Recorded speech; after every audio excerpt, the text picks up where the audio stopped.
Okay, we have our next writer, Graham Hofmann. Graham, are you there? I'm here, yeah. I'm You here. are, and you are masked up. I'm masked up, but you have to be COVID secure. Well, I noticed you just did that when you came on video with me, so I'm wondering, Well, you can't be careful with all the conspiracies floating around. And especially as we have a German who's hosting it, you can't trust Germans.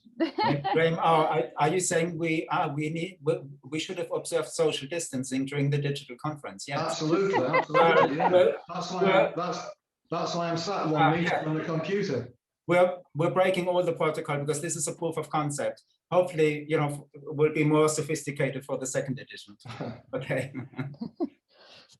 Okay, well, Graham, welcome. Graham is the author of Lorenzo's Vest. And I have to say, I'm so impressed with your biography, especially your style. So in Graham's words, he says, on his very first trip to Italy, Graham comes back to the UK with more than just any ordinary souvenir. He returns having bought a house. I like your style, Graham. I like your style. Some of us get keychains, other people buy houses. So with nothing more than phrasebook Italian, excited and uncertain of what he's done, it's the biggest gamble of his life. Lorenzo's Vest offers an entertaining understanding of Italy and Italians as observed through the eyes of a straniero. Is that how you say that? Straniero. Oh, thank you. Straniero, that's it. Well, take it away. Okay, am I on screen now? I can't tell if I'm on screen or not. Mm-hmm. I'm on screen? I can see you, but I can't. Okay, if I could welcome you to my little bit of Umbria, to Casapelli, where I live, which is in Umbria, and about 10 kilometers from Gubbio, which is a beautiful medieval city within the north of Umbria.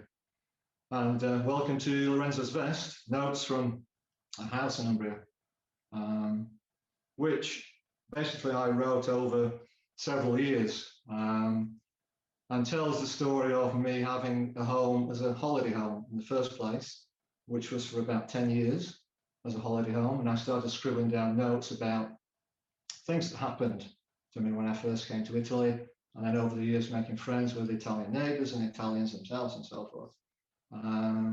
Okay, so if I tell you a little bit about myself, and that will put the book within some sort of context and where I am in terms of being British or English or European or where I might be. Basically, my story is I'm half German and half English or British. So born to an English mother and to a German prisoner of war who was captured by the Americans near the end of the war and then handed to the British. And the British then brought my father with lots of others, Italians and Germans, over to the UK to work on the land. And during that time, while he was a prisoner of war, rather surprisingly, he met this English woman who became my mother. Obviously, they fell in love, got married, and then my father remained in the UK, and they had 2 children between them, myself, and then an older sister who happens to speak almost pure, totally fluent German, which I'm quite envious about. So that's the background. So I very much see myself as European first, then probably British, and then German, and now sprinkled in between all of that, Italian. Very much I see myself as a foreigner, a straniero, living in Italy amongst Italians. I certainly would never describe myself as an expat. I hate the term expat. It presents some sort of hierarchy of immigrants who move to different countries. So I'm very much a straniero, an immigrant living in the beautiful hills and mountains of Umbria. So I came over here for the first time quite a few years ago for a holiday, a 3-week holiday, and decided to take a driving tour around Italy. I've been to the country once before, back in the mid to late 70s, when Yugoslavia was still Yugoslavia. I actually went on holidays to northern Yugoslavia and then went on a hydrofoil over to Venice for the day And that should have been a little bit of an omen because my wife and myself actually had an argument walking around romantic Venice and then walked around Venice separately for the day. So that was a bit of a wasted romantic occasion, but I think these things happen. And then from then, I've not been back to Italy. That was my only taste of Italy. But then from watching programs on TV in the UK, where they would take you to warm countries like Spain or France or Italy or Greece, and show you these houses you could buy and the life you could sort of live in one of those countries, I came over to Italy to explore whether that was a possibility, but with a vague idea that it's possible to buy a house, but wasn't really expecting to be able to do that. So I toured around, and then by accident stumbled across Umbria and Gubbio I'd never heard of until I arrived there, and just simply fell in love with this beautiful medieval town. And then looked at whether there is that possibility of actually being able to buy a house at the price that they used to show you on Holidays in the Sun and Homes in the Sun and so on British TV. Visited an estate agent. She spoke a tiny little bit of English. At that time, I spoke no Italian. I just had a phrase book in my back pocket and just jumbled words together and hoped they made sense for any Italians who I may be speaking to. So I went into this totally naively about what it actually meant buying a house in Umbria. She then brought me out to see two houses. This one that I bought and one further along back in the village for about 2 kilometers from where I live now, in a small village called Carbonesca. So I fell in love with this. I just could not believe what they were offering me to buy for the price. The same house in, say, the Lake District or Hampshire or the New Forest or somewhere in the UK would be 4 or 5 times as much for what I've got in the mountains. This morning, I was just sat this morning having breakfast in my kitchen, and just in the field across from my garden, there were 4 deer rummaging around. In the evening, in the fields across from my house, there were wild boar scrubbing around. And very rarely you might see a porcupine as you drive through the streets at night. And so they were offering me this. So for 3 days, I spent trying to decide, should I do this or should I not do this? Having no idea whether Italians would actually welcome a foreigner buying a house and living next door to them. As it turned out, it was the best gamble of my life. And everything just fell into place. Mainly because I have such wonderful Italian neighbors who took me in and nurtured me and looked after this straniero, this strange Inglese, and yeah, just helped me along with the whole thing. So for several years or more, the house was purely a holiday home where I would come and visit in spring and summer, autumn, sometimes winter. Other friends would sometimes borrow the house, and my sister became a regular visitor with her husband and friends to the house. She fell in love with it. My daughters at the time when I first bought it were in the later years of teenage years. And I think at first, but you'd have to ask them, I don't think they were totally impressed. It's not a villa, there's no swimming pool. And unfortunately, the first summer that they came, the weather wasn't really Italian weather. It was more like a British summer, at least for the time they were here. And of course, as soon as they left, then it went back up to 38, 40 degrees again. So initially they weren't impressed. Now they're older, young women, and more mature, and they're Italian women. They love the place, and really, once COVID is out of the way, can't wait to get back over here. But so to writing the book, as I say, when I first moved over, when I was using the place for holiday home, I started jotting down notes with this vague notion that one day I may write a book. My background professionally was in education, but I didn't teach English. I taught history, sociology, psychology, and so on, but wrote quite a number of teaching and learning resources, so academic sort of writing rather than this. So this was a bit of a gamble, really. So I kept lots of notes for several years, and then started writing, and then gave up on the writing because I started thinking, well, will people really be interested in this? Really? Is my writing of any real worth?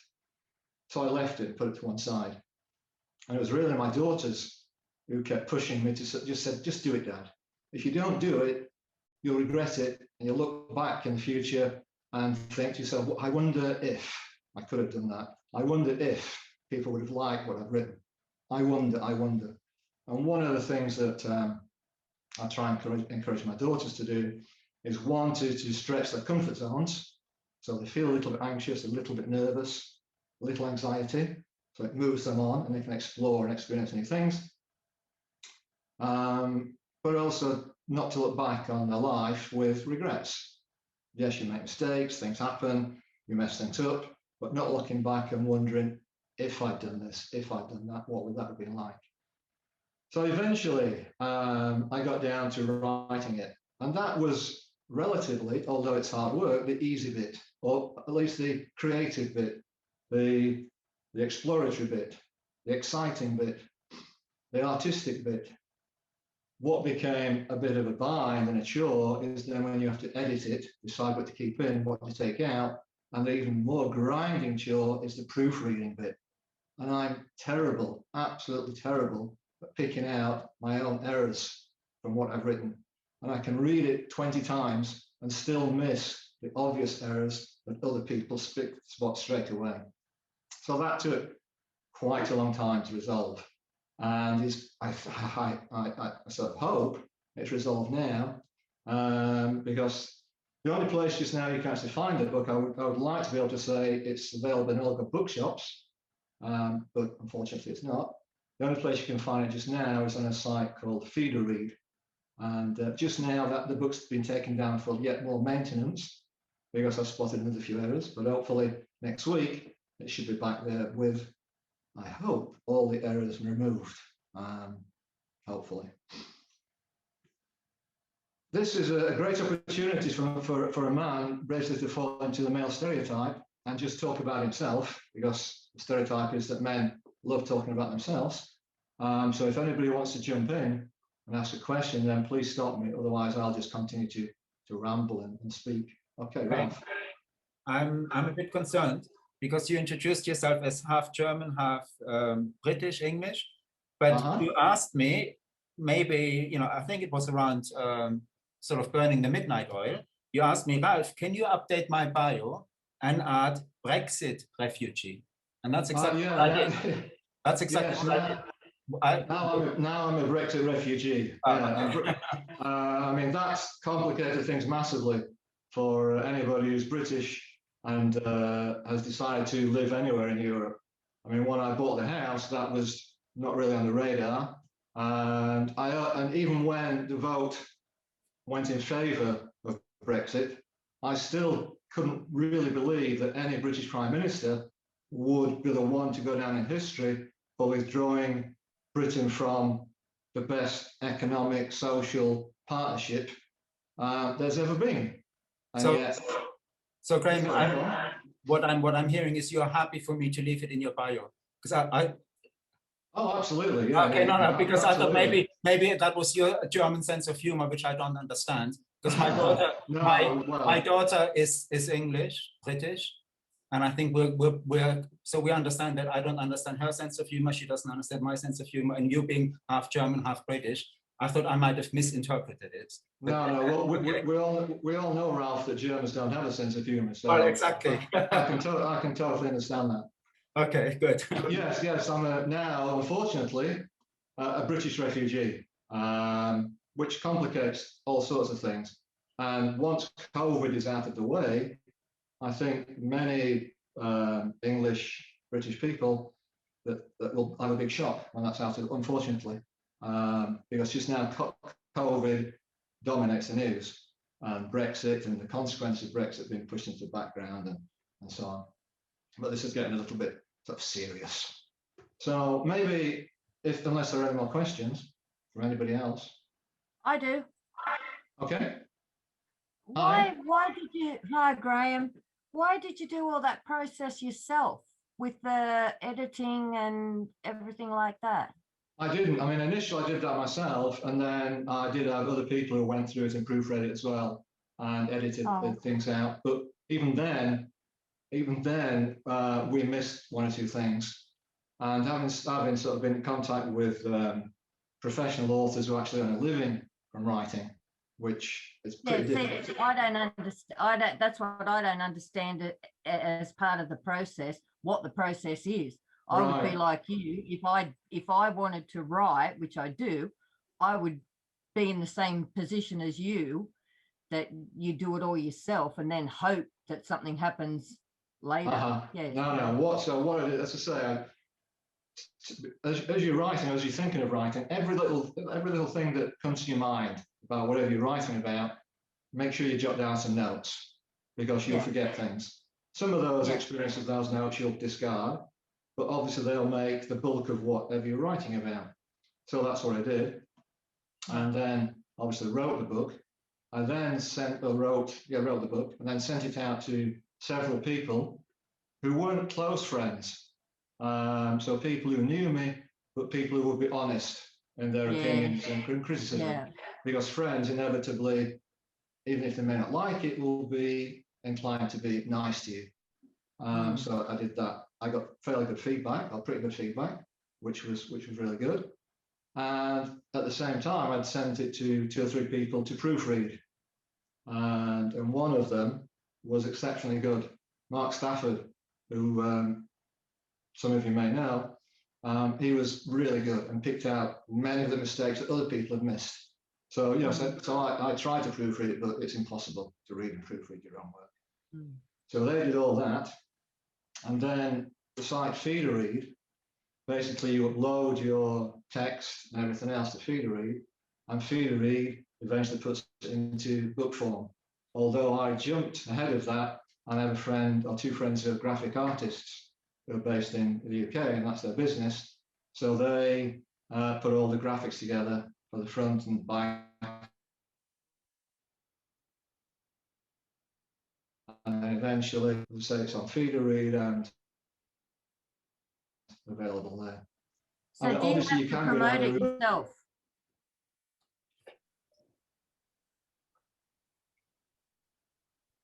Do you have to do the promotion yourself? So I'm having to do the promotion myself. Yeah, it's pretty difficult as a new author to find. Well, can I add to that, Graham? Can I add to that?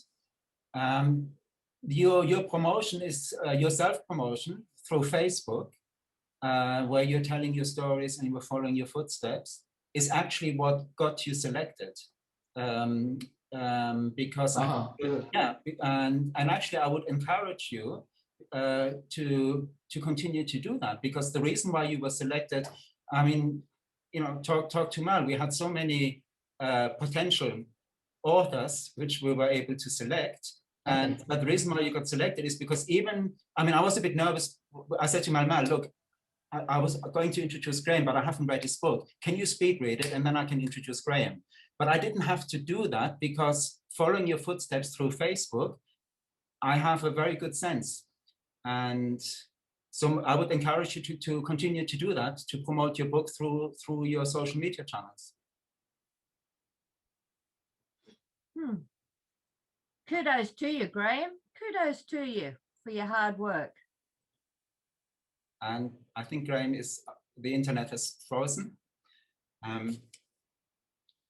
So we won't buy a house in his village because there's poor the internet is broken, yes.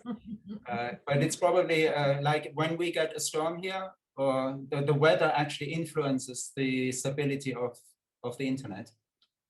I can't figure it out why. Okay. So it's so Graham line dropped. So, well, Mal, then I think we can take it. So I think this was quite an inspiring story to hear, because what I would and I acknowledge Mal for this, that the residency program, and of course we took it into the festival, is that we are creating a safe space for emerging and established artists to rub shoulders with each other. And I think I see Graham as sort of semi-established author. And I think it's just great to get inspired and to realize what he said earlier, and what he's encouraging his daughters to do is to push ourselves outside our comfort zone and then just see what happens. Yeah. And now we have this beautiful book, and I'm following it on Facebook, and I know it's very well received. Okay. Welcome to Casa Colli and a few pages of Lorenzo's Vest, just to give you a flavour of the book. Chapter 1. Estate. Summer. It's around 6:30 in the morning. A slight breeze flows into the bedroom through the open window. It's a warm, pleasant breeze that introduces you to a clear, deep blue sky and amber sun creeping from behind the hills of the Apennines. A breeze that sweeps in the scent of wild herbs, still holding dampness from a shower in the early hours of the morning, reluctant to go before the main heat of the day. There's the sound of birds and the low hum of the odd-passing car as it climbs to the little village of Carbonesca. But then there's another sound. It's the sound of a muffled shuffle along the ground, the intermittent tapping of a stick and the pouring of water from one container to another. There are no voices at this time in the morning, just the shuffle, the tapping, and the water. Helen sleeps by my side. For a time, I just lay there beneath nothing more than a crisp white sheet, listening and staring through the window at the distant hills and mountains, peace and tranquility. Tap, tap, tap, and the transfer of water. This is what it's all about. Waking in the morning to a warm breeze, blue sky, and the certainty that the sun will shine. This is Umbria, the green heart of Italy. Tap, tap, tap. I just lay there. Why would I move? I just wallow in its beauty and breathe it in. My dreamlike state is trespassed by the buzz of a fly. The insect has crept its way into the room. Why does it find it so impossible to seek its way out again? I lay there, watching it land, first on the ceiling, then the wall, then the ceiling, the mirror, the ceiling again. Each time it lands, it sweeps its front legs over the multiple lenses of each eye. Tap, tap, tap, and the sound of pouring water. The trespasser is on the move again, landing on the glass of the open window. Just one adjustment in the direction of flight and you're out. Instead, the trespasser is back on the ceiling, then the wall, then the opposite wall, an even more irritating flight pattern that takes it within an inch of my face. Tap, tap, tap. It's no good. I can resist no longer. The fly having broken my former dreamlike state, I slide out of bed and into my shorts. The mystery, tap, tap, tap, is revealed. Chapter 3, Autumn. A little bit of background to this extract. I'm with two friends and Helen, and we're driving towards Fabriano. The next day, we're on the road that takes us towards Fabriano, continuing to our destination of Norcia. A short distance ahead, we can see the Carabinieri. A car parked up and two officers stood by the side of the road. I'm driving, and as we get closer, one of the Carabinieri steps out into the road and gestures that we pull over. A round paddle in his right hand for gesturing, and a pistol holstered to his side. With the window wound down, he leans in and asks me to step out of the car with my documents. His colleague stands further back from the car, the index finger of his right hand resting on the trigger of an automatic weapon, the weapon hanging from his right shoulder and pressed against his chest. After fumbling around in the glove compartment with the nervousness of a drug mule, I quickly realised I've left both my passport and driving licence in the house. I have no form of identification. Why do checks of officialdom make the totally innocent feel so guilty? With no documents to give him, I do the next best thing, and with a polite smile on my face, a smile that suggests I should be strip-searched, I give him Helen's passport and driving licence. Why I think this will be acceptable, I have no idea. He thanks me for the documents and begins to walk towards his colleague, a colleague with his index finger resting on the trigger and ready to fire. After taking no more than 2 steps, the officer turns and reaches out to pass the documents back to me. I need to see your documents. I have to complain and explain that I've left them in the house. I don't have them with me. Now I know I'm going to be held at gunpoint and ordered to strip. Is this your car? And what's the address of your house? I explain that this is a hire car, and I give him my address in Palumbo. He looks over the hire agreement and calls to his colleague, asking if he knows of Palumbo. The question resulting in a shrug of shoulders from both carabinieri. Palumbo, I explain, close to Gubbio. Speedy Italian is exchanged between the two. The only parts clearly understood by me are Palumbo and Gubbio. Yes, they know Gubbio. However, Palumbo simply receives more shrugging of shoulders and questioning from the two officers. He hands the documents back to me, repeating Palumbo and shrugging his shoulders. After a very brief discussion with his colleague, the pistol-carrying officer returns to our car. They have decided not to shoot me or make me strip. Instead, I'm told that I'm not allowed to drive and must change places with my female friend. With Helen now in the driving seat, the officer simply waves us away and turns to walk towards his colleague, resuming their conversation about the mythical place known as Palumbo. Ian and Julie think this is hilarious, Ian suggesting that it must be my shite Italian that's confused the two officers.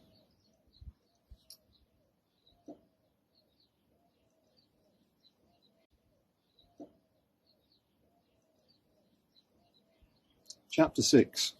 One of the things I should have said about the book, what I've tried to do is write a book that moves away from just a simple Dolce Vita story of life and having a house in Italy.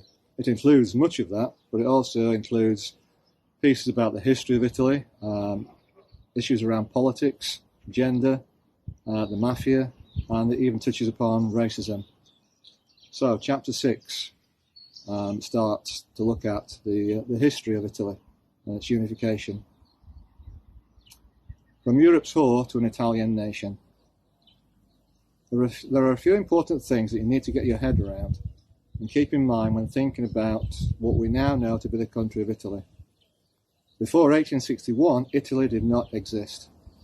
The physical geography of a boot-shaped peninsula extending out into the Mediterranean Sea obviously existed, but not the country, the nation, the state of Italy, not even the Italian language that we know today. Italy had a very traumatic birth. Those living on the peninsula were very reluctantly dragged kicking, screaming, and blooded into unification and the establishment of Italy as a nation. The fight to bring the inhabitants of the peninsula into some uniform political structure was not the result of some popular uprising from the people. The people had no knowledge of, understanding of, or interest in the notional concept of Italy. The main drive came from the north, from the so-called liberal elites. Italy for centuries was used, abused, crawled over by foreign powers. The people of the peninsula pimped by the rulers of kingdoms either to gain favour with other Italian states or occupying foreign powers. Others owned Italy. Italy was to be sold or saved. Italy could be abandoned or exploited. It could be taken again and again by any who had the power to do so. Quite often you'll come across the term whore, used by those lamenting what they regard as the sorry condition of Italy over centuries, the peninsula being used and abused by others.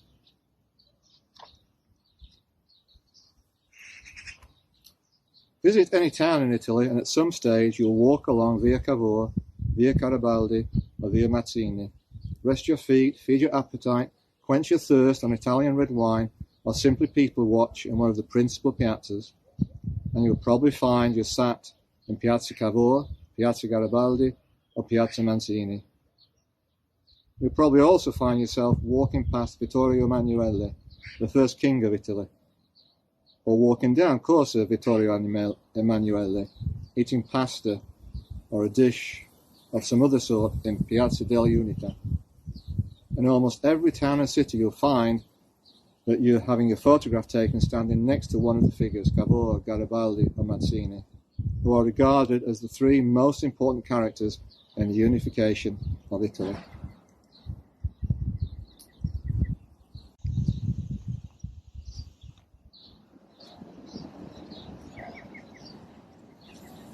It's the summer, and I'm once again at the back of the house in Casacolli. Bernadetta, my closest Italian neighbour, has just handed me a bulky set of envelopes covered in all sorts of legal officialdom. When I open them, I find that I have a fine for not paying the full tax that I should have paid on the house when I first purchased it. I decided to take the papers to the estate agent that first sold me the house and called Palumbo, and I meet with Martina. I pass her my legal papers, and she has a quick read through, flicking each page to one side, without her expression giving me any clue as to the length of my prison term. At last, she collects the papers back together again, tapping them on the table in nice, neat order. She looks directly at me, directly into my eyes. Did I mention that she's an attractive woman? In any other situation, the look could have been interpreted in a number of different ways, if you get my drift. But this is not a social situation of that type, and unlikely to ever be so. Martina is married with 2 children. I think it's just me trying to deflect my brain's attention from the news of my impending appearance in an Italian court. That's really what this look means. The look that's intended to prepare me for seriously bad news. Martina places the bundles of paper to one side, leans forward, hands together as if to prepare for prayer. This must be bad news. She's going to ask for divine intervention. Should I quickly convert to the Catholic faith? I guess as an atheist, it would be best if I first accepted the existence of God and then moved on to the Holy Trinity. You know what I mean, the doctrine that holds there to be one God in 3 persons, Father, Son, and Holy Spirit, as one God, but in 3 divine persons. Then again, perhaps I don't have the time. Martina's bright red lips part. She casually informs me that there is nothing to worry about, and she smiles. Allora, well then. It is very simple. You were worried, Graham. This is not a problem for you. Don't worry, non è un problema. All good, Graham, you understand? So it turns out my Italian court appearance will not be taking place after all. I will not be going to prison. The bundle of papers simply state, with a good deal of legal pomp, that I must pay a fine and settle the difference in tax. Martina explains that this can easily be done either at the post office or the bank. So there we are, a flavour of Lorenzo's vest. Very often I'm asked, why is it called Lorenzo's vest? Well, if you come closer, I'll whisper in your ear. I'm sure you won't tell anybody else. It's called Lorenzo's vest. Did you get that? If not, then you'll have to buy Lorenzo's vest to find out why it's actually called Lorenzo's vest.